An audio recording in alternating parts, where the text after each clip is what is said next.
Assalamualaikum warahmatullahi wabarakatuh. Saya Raditya Novriadi dari kelas MPIA 1 akan menyampaikan makalah filsafat abad pertengahan dan pemikirannya. Latar belakang sejarah filsafat abad pertengahan dimulai kira-kira pada abad ke-5 sampai awal abad ke-17. Para sejarawan umumnya menentukan tahun 476 yakni masa berakhirnya kerajaan Romawi Barat yang berpusat di kota Roma dan munculnya kerajaan Romawi Timur yang kelak berpusat di Konstantinopel, sekarang Istanbul. Sebagai data awal zaman abad pertengahan dan tahun 1492 atau penemuan benua Amerika oleh Columbus sebagai data akhirnya. Masa ini diawali dengan lahirnya filsafat Eropa, sebagai halnya dengan filsafat Yunani yang dipengaruhi oleh kepercayaan. Maka filsafat atau pemikiran pada abad pertengahan pun dipengaruhi oleh kepercayaan Kristen. Artinya, pemikiran filsafat abad pertengahan didominasi oleh agama. Pemecahan semua persoalan selalu didasarkan atas dogma agama, sehingga corak pemikiran.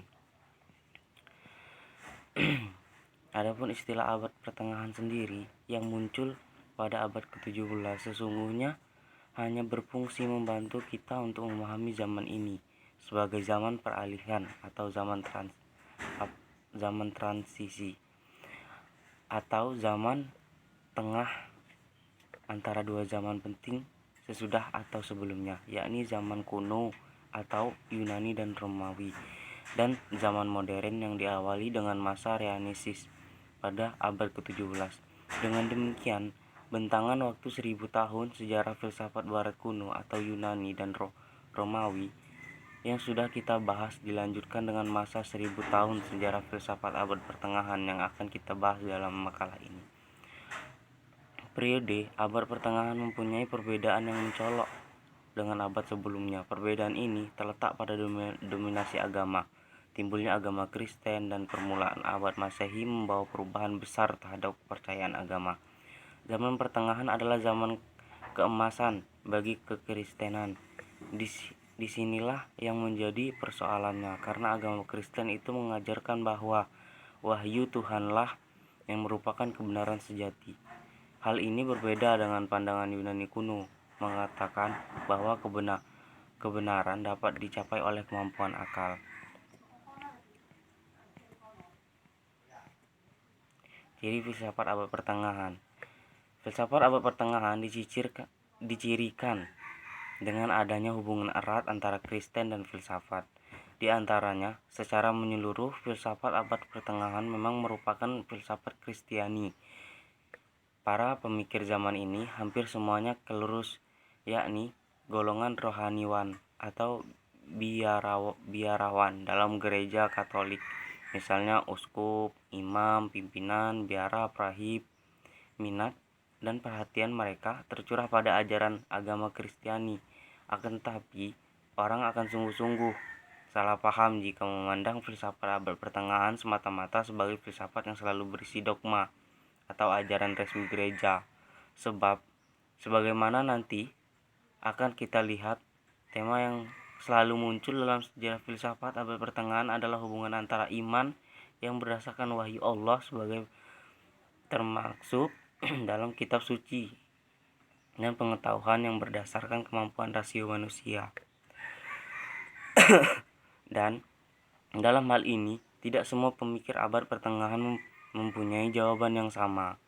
Adanya berbagai macam aliran pemikiran yang mengaji tema tersebut menunjukkan bahwa para pemikir pada zaman itu ternyata bisa berargumentasi secara bebas dan mandiri sesuai dengan keyakinan, kendati tidak jarang mereka harus berurusan dan bentrok dengan para pejabat gereja sebagai otoritas yang kokoh dan terkadang angkuh pada masa itu.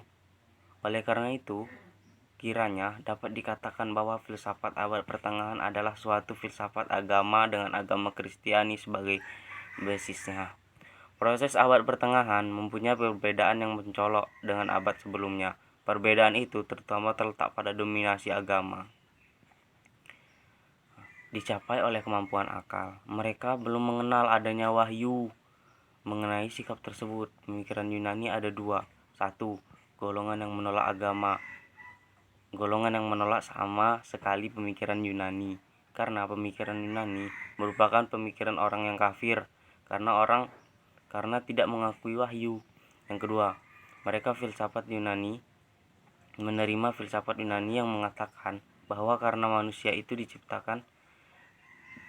ciptaan Tuhan, maka kebijakannya manusia berarti pula kebijakan yang datangnya dari Tuhan. Mungkin akal tidak dapat mencapai kebenaran yang sejati. Oleh karena itu, akal dapat dibantu oleh wahyu. Pengertian solaktik. Istilah solaktik adalah sifat yang berasal dari kata skul, yang berarti sekolah. Jadi skolatik berarti aliran atau yang berkaitan dengan sekolah. Perkataan skolatik merupakan corak khas dari sejarah filsafat abad pertengahan. Terdapat beberapa pengertian dari corak khas skolatik, yaitu filsafat skolatik adalah filsafat yang mempunyai corak semata-mata agama, karena skolatik ini sebagai bagian dari kebudayaan abad pertengahan yang religius. B. Filsafat skolatik adalah filsafat yang mengabdi kepada teologi atau filsafat rasional, memecahkan persoalan mengenai berpikir, sifat ada, kejasmanian, kerohanian, baik buruk dari rumusan tersebut.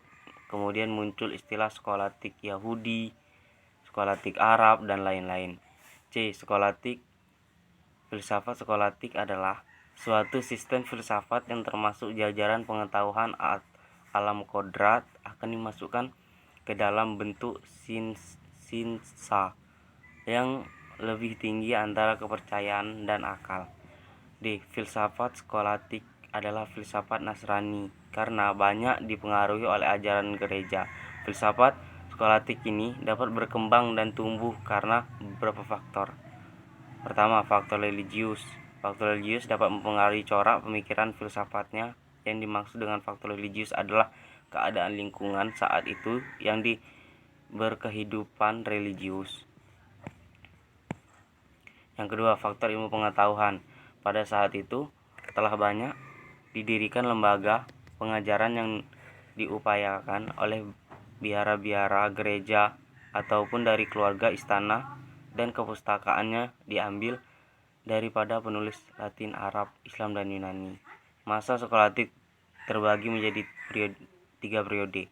Yang pertama, skolatik awal berlangsung dari tahun 800 sampai 1200. Yang kedua, skolatik puncak berlangsung dari tahun 1200 sampai 1300. Yang ketiga, skolatik akhir berlangsung dari 1300 sampai 1450. Periode skolatik 800 sampai 1500. Zaman skolatik dimulai sejak abad ke-9. Kalau tokoh pada prasasti adalah pribadi-pribadi yang lewat ditulisnya, memberikan bentuk pada pemikiran filsafat dan teologi pada zamannya. Para tokoh zaman skolatik adalah para pelajar dari lingkungan sekolah kerajaan dan sekolah katedralan yang didirikan oleh Raja Karel. Periode skolatik awal 800 sampai 1200. Sejak abad ke-5 hingga abad ke-8 Masehi, pemikiran filsafat plastik mulai merosot, terlebih lagi pada abad ke-6 dan ke-7 dikatakan abad kacau. Baru pada abad ke-8 Masehi kekuasaan berada di bawah Karel Agung 742 sampai 814.